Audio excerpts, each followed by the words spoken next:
Muito bem, meus irmãos, mais uma vez é um prazer grande estar aqui com vocês nessa noite.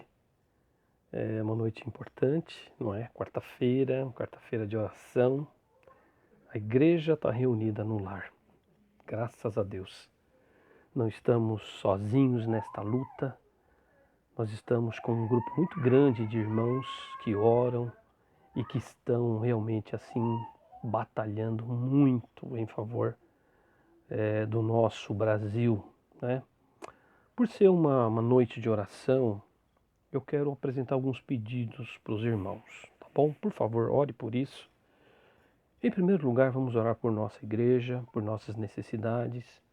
Nós temos vários projetos ainda em andamento, mesmo que estamos aqui parados, mas temos vários orçamentos, temos projetos, temos muita coisa ainda que a gente precisa continuar trabalhando, tá bom?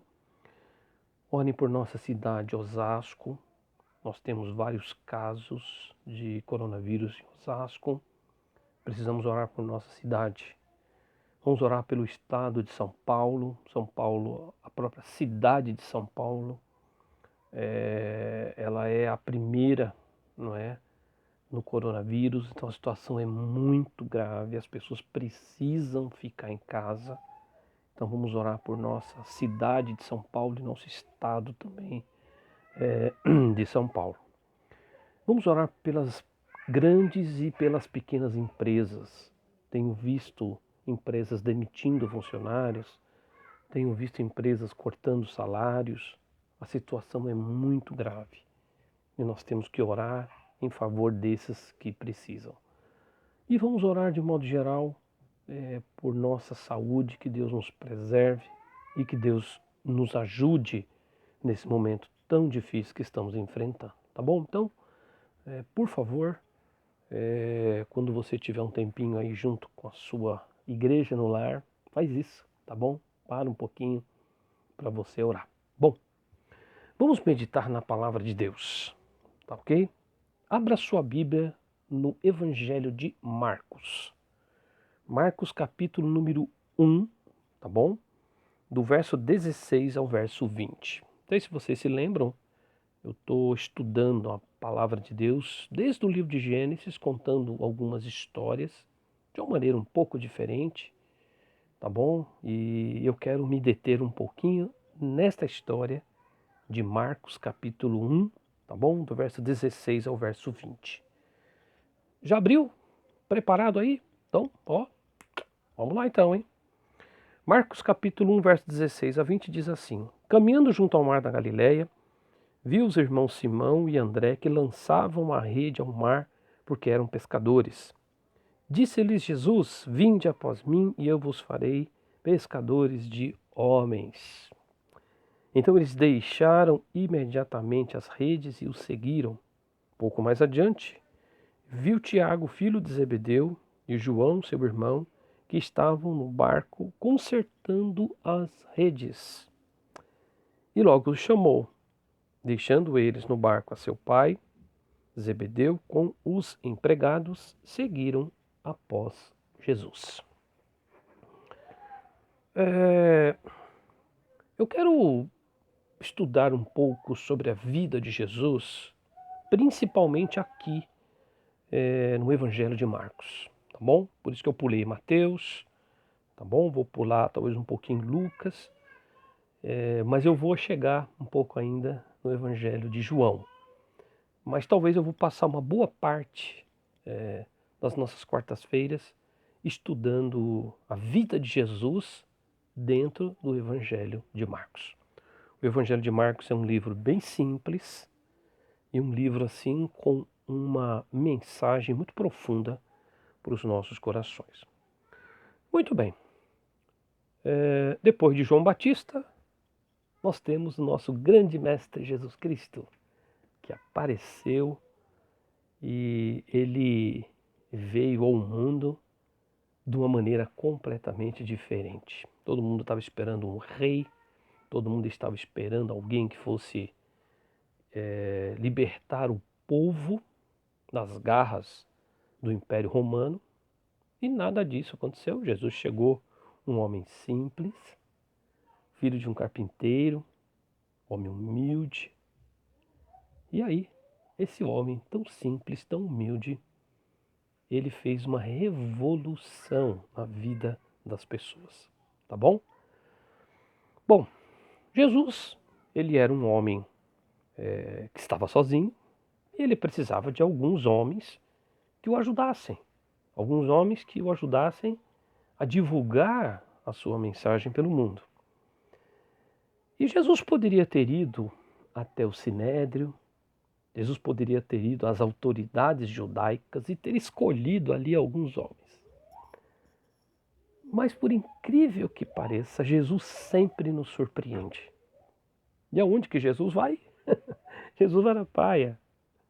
Jesus vai procurar homens simples, homens sem muita expressão, homens que não eram intelectuais da época, mas eram trabalhadores braçais, eram homens que inclusive tinham até dificuldade na sua própria comunicação, na sua fala, porque alguns deles eram homens assim, mas muito simples. Para você ter uma ideia, o Evangelho de João, tá? A gente não vai mexer com ele agora, mas o Evangelho de João, ele foi escrito na língua grega.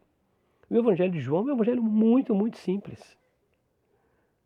A escrita do grego, né, ali do Evangelho de João, mostra como João era um homem muito simples. Muito diferente quando você estuda, por exemplo, Lucas, que já era um homem mais culto, uma linguagem mais rebuscada. João, não é? As palavras de João eram palavras simples, não é? Isso porque Jesus, ele encontrou nestes homens algo que ele não encontrou nas autoridades judaicas. As autoridades judaicas tinham por costume um orgulho muito forte. Eram pessoas que olhavam o povo de cima para baixo, não eram pessoas humildes, simples. Tanto é, se você quiser tentar estudar um pouco mais, por exemplo, sobre os fariseus, você vai ver a postura dos fariseus. A própria palavra fariseu se tornou sinônimo de pessoas falsas, né? E Jesus, então, ele foi procurar homens simples. E dentre estes homens simples, Jesus, ele escolhia homens com algumas características. E são essas características que eu quero deixar para você nessa noite, tá bom? Em primeiro lugar, no verso 16, preste atenção que o verso diz: caminhando junto ao mar da Galileia, viu os irmãos Simão e André que lançavam a rede ao mar porque eram pescadores. A primeira grande característica que Jesus vê nestes homens aqui é porque esses homens eram pessoas que tinham uma disposição para trabalhar. Jesus precisa de pessoas dispostas a trabalhar.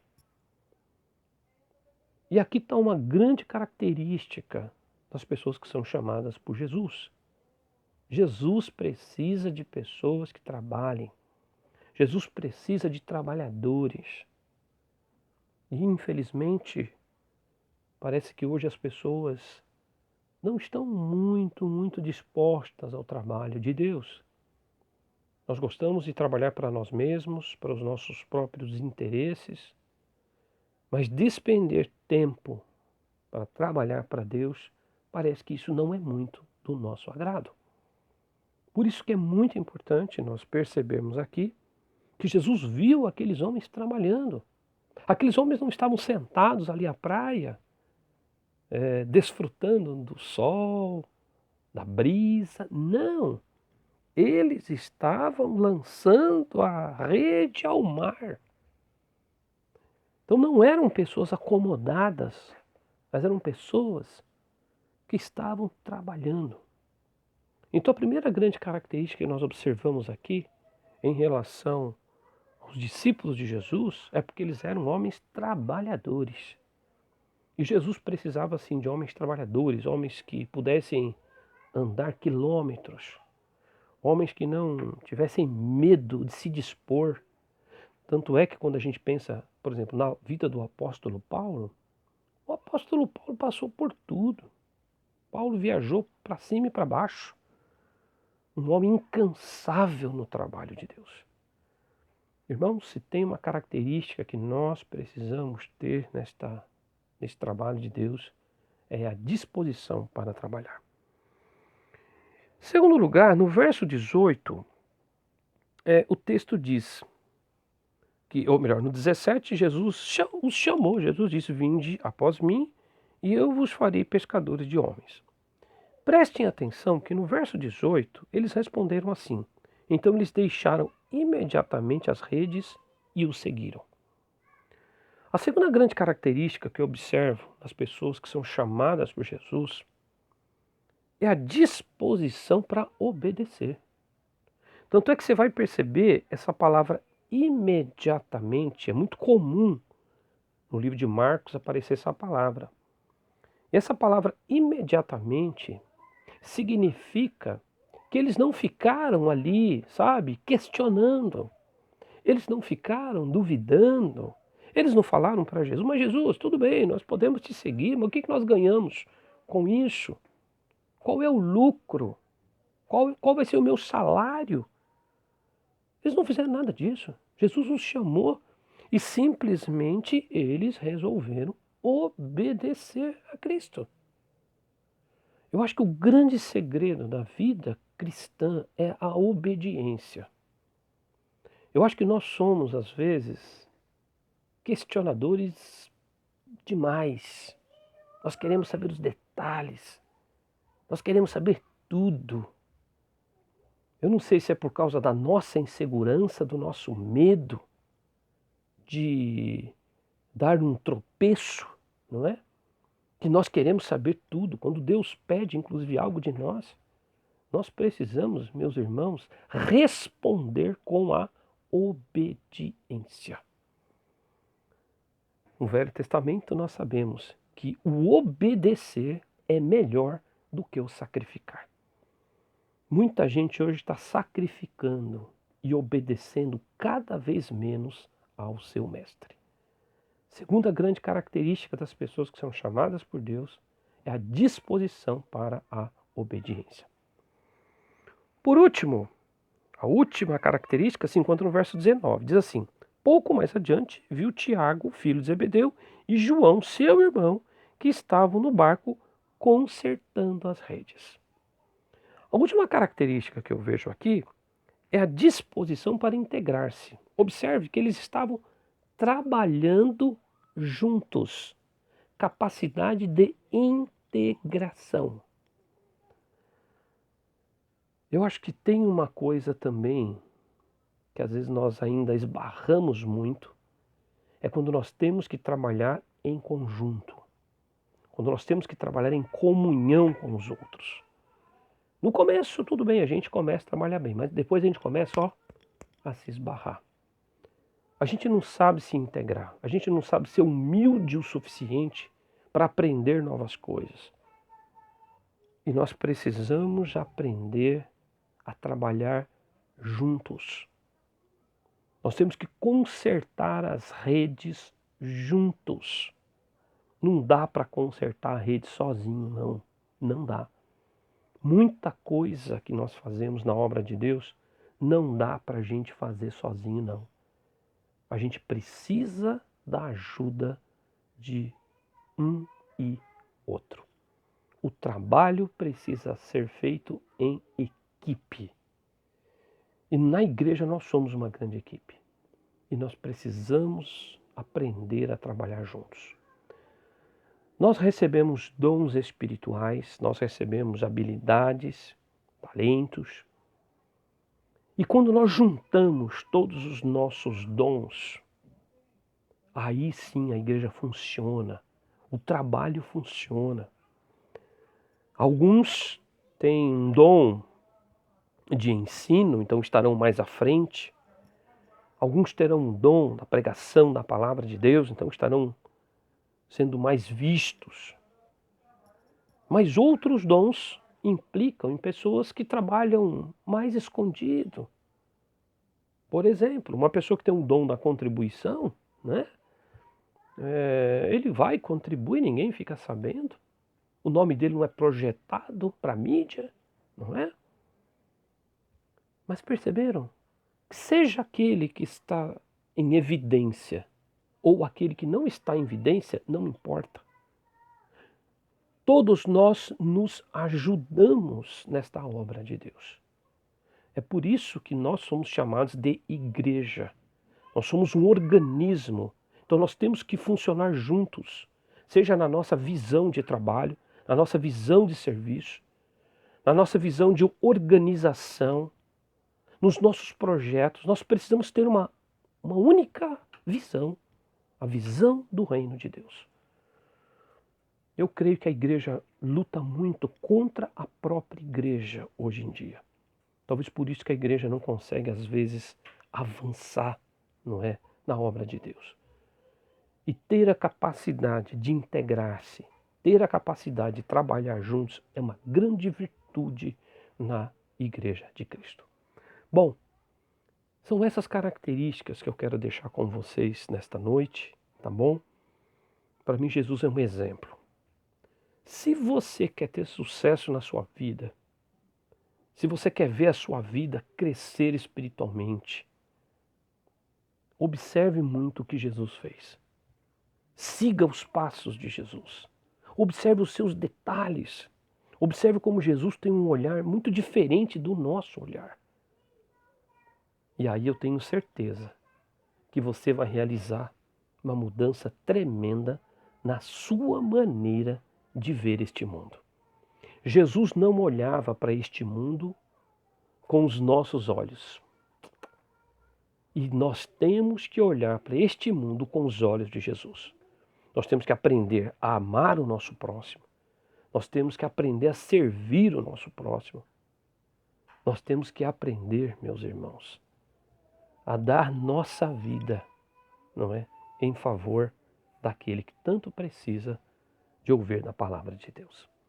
Esta é a palavra que eu quero deixar com vocês nesta noite, tá bom? Por favor, nos ajude em oração, faça a sua contribuição, deposite lá na conta da igreja, tá bom? Temos compromissos, tá? E eu espero que você, antes de você dormir essa noite, que você recline a sua cabeça e ore por aqueles pedidos que eu fiz no começo da mensagem, tá bom? Deus te abençoe.